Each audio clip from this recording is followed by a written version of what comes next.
biglang may dumating. Uy, hindi ako yun ha. Bigla ka naman dumadating, tol. Tapos bigla-bigla ka nagsasaing, tapos sa akin bahaw lang. Eh syempre sabi mo, tira. yung natira mong kanin, syempre papakain ko yun sa'yo. Yung akin, bagong saing. Yarop.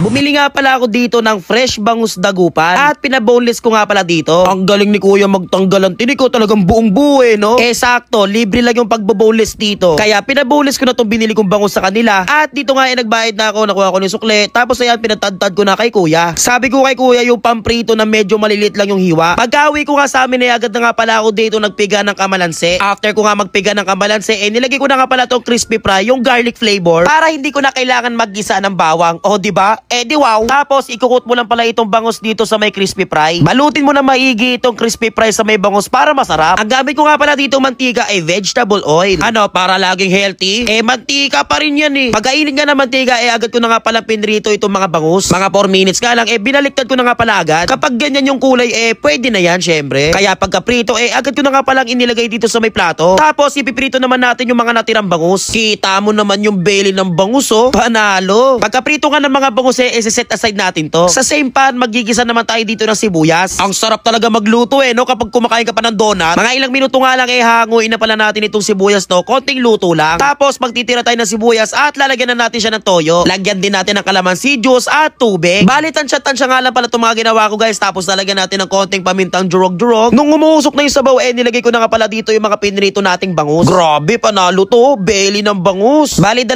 bangus nga pala yung binili ko no? Kaya medyo marami ata itong bangus na to. Kaya nung nakulangan ako sa sabaw dinagdagan ko ulit ng toyo, tubig at kalamansi juice. Tapos konting pamintang durog-durog. Patak-patak lang sa seasonings at patak-patak lang din sa oyster sauce. Kapag kumukulo na, ilalagay na pala natin itong mga ginisa nating sibuyas kanina. Hihintay lang pala natin ito na medyo mabawasan yung sabaw tapos lalagyan nga pala natin siya ng asukal para medyo manamis-namis. Lalagyan lang natin ng konting asukal. Oy, tingnan lang, ba't mo naman inubos? Wala na, inubos mo naman At eto na ang ating bangus bistek. So guys, magsasandok na pala tayo. Ito nga pala niluto nating bistek bangus. So habang nagluluto ako kanina, biglang may dumating. Uy, hindi ako yun ha. Bigla ka naman dumadating, tol. Tapos bigla-bigla ka nagsasaing, tapos sa akin bahaw lang. Eh syempre sabi mo, tira. yung natira mong kanin, syempre papakain ko yun sa'yo. Yung akin, bagong saing.